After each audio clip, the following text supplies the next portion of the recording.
शरणागति पुष्ट होने का लक्षण यह है कि हम जिनकी शरण में है उनकी स्मृति स्वाभाविक होने लगे। शरणागति का पहला लक्षण, क्योंकि संसार का चिंतन होने से भय रहता है, शोक रहता है, हर्ष होता है, नाना प्रकार के द्वंद्व प्रकट होते हैं। शरणागत निर्द्वंद होता है। कब? जब सतत भगवत स्मरण होता है। हम जिसकी शरण में है उसका स्मरण बढ़ने लगे, उसकी स्मृति में हमारा मन खींचने लगे अपने आप। जैसे अभी होता है, हमें बिना सुख के बिना स्वाद के करना होता है, पर शरणागति जिसकी हो जाती है अंदर से कि मैं प्रभु का हूँ, उसे भजन खींचना नहीं पड़ता, स्वाभाविक होता है। जहाँ प्रभु का भजन स्वाभाविक होता है वहाँ धैर्य, निर्भयता, निश्चिंतता, शोक रहित, संशय रहित, विपरीत भावना का त्याग, ये लक्षण आने लगते हैं।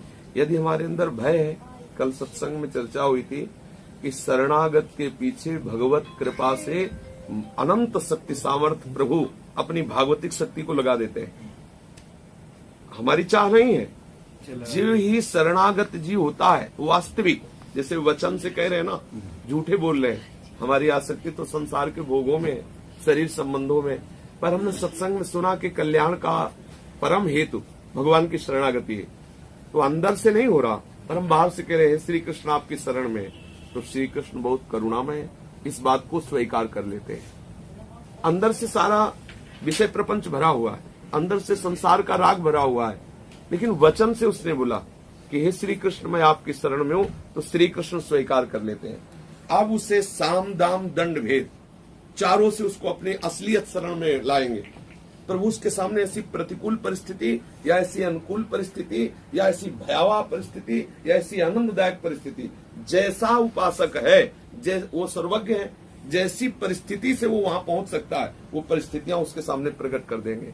और जब साधक सच्चा शरणागत अंदर से हो जाता है तो उसके अंदर भय रहित हो जाता है, भय नहीं रह जाता। हम शरणागत है, इसकी पहचान हम में कोई भय नहीं होगा। कहीं भी उसको भेज दो, क्योंकि उसको पता है कि अब मेरा कुछ नहीं रह गया।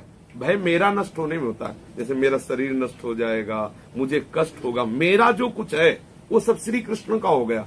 और श्री कृष्ण अजेय है, उनको कोई जीत सकता नहीं, उनके सिवा कोई दूसरी सत्ता नहीं, उनकी सामर्थ्य हमारे पास है, इसलिए कभी भी भयभीत नहीं होता। जब आपके अंदर निर्भयता बढ़ने लगे, और वो तभी बढ़ेगी जब भगवत स्मरण बढ़ रहा। संसार का स्मरण निश्चित भय प्रदान करेगा। जहां संसार का राग, संसार का स्मरण है वहां भय है, और जहां श्री कृष्ण का स्मरण है वहां निर्भयता है। फिर शोक रहित होना, किसी भी तरह का कोई शोक उसके हृदय को स्पर्श नहीं कर सकता, क्योंकि उसको पता है कि हाँ सर्व सामर्थ्य, सर्व वस्तु स्वरूप, सर्वानंद स्वरूप, सर्वाधार, सर्वनियंता, सर्वाध्यक्ष प्रीतम हमारे हैं। जो भी नष्ट हो रहा है उससे उसको कोई शोक होने वाला नहीं, क्योंकि नाशवान का कोई भी नाश रोक नहीं सकता और अविनाशी का नाश हो नहीं सकता। इस सत्य वस्तु का ज्ञान शरणागत को हो जाता है, इसलिए वो कभी शोक नहीं करता।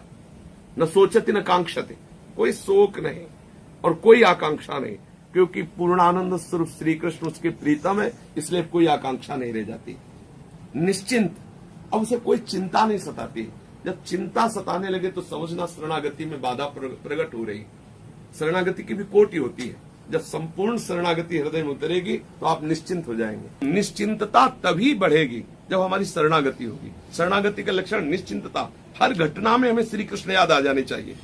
अगर अन्य कोई याद आया, अन्य कोई तंत्र मंत्र, अन्य कोई देवी देवता, अन्य उपाय, तो अभी श्री कृष्ण की पूर्ण शरणागति का सीधे शरण से संबंध होता है। सीधे, जैसे द्रौपदी जी ने कहा, एक बटलोही पर विश्वास, अनंत ब्रह्मांडों के जीवों का भरण पोषण करने वाले श्री कृष्ण पर विश्वास नहीं, तो निर्भय और निश्चिंत और निशोक और संशय रहित, कभी अपने आराध्य देव पर संशय न करे। पता नहीं वो मिलेंगे कि नहीं, पता नहीं वो हमें जानते भी हैं कि नहीं कि मैं उनका भजन करता हूँ, पता नहीं वो हम पे अरे वही कृपा करके भजन करवा रहे, वही घसीट रहे तो आपके कदम उनकी तरफ बढ़ रहे, वही आपको अपनी शरण में ले रहे हैं, इसलिए आप शरणागत हैं। कभी संशय न करे, अपने आराध्य देव के प्रति कभी विपरीत भावना न करे कि हे नाथ, मैं आपकी शरण में हूं तो संकट क्यों, मैं आपकी शरण में हूं तो बीमारी क्यों, मैं आपकी शरण में हूं तो सामने वाला हमें गाली क्यों दे रहा है, मैं आपकी शरण में हूं तो मेरी निंदा क्यों हो रही, मैं आपकी शरण में हूं तो अमुक व्यवहार क्यों हमारे। ये विपरीत भावना नहीं होनी चाहिए।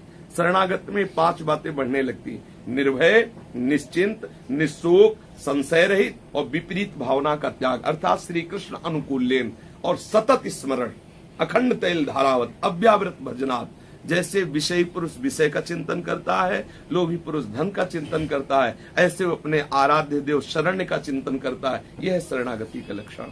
जैसे जैसे शरणागत होता जाएगा बेपरवाही आने लगेगी, एक मस्ती, एक निश्चिंतता, वो भरोसा, एक भरोसो, एक बल, एक आस, विश्वास, एक राम घनश्याम हित। चातक तुलसीदास जी कह रहे हैं, चातक की टेक की तरह अपने आराध्य देव का भरोसा, आराध्य देव का बल, आराध्य देव की आशा। बने तो रघुबर ते बने, बिगड़े तो भरपूर, तुलसी और अंते बने ताब निभे पे धूर। पूर्ण निश्चिंत हो जाता है, हमारे प्रभु के द्वारा ही सारी बात बनेगी, ऐसा उसको दृढ़ विश्वास होता है।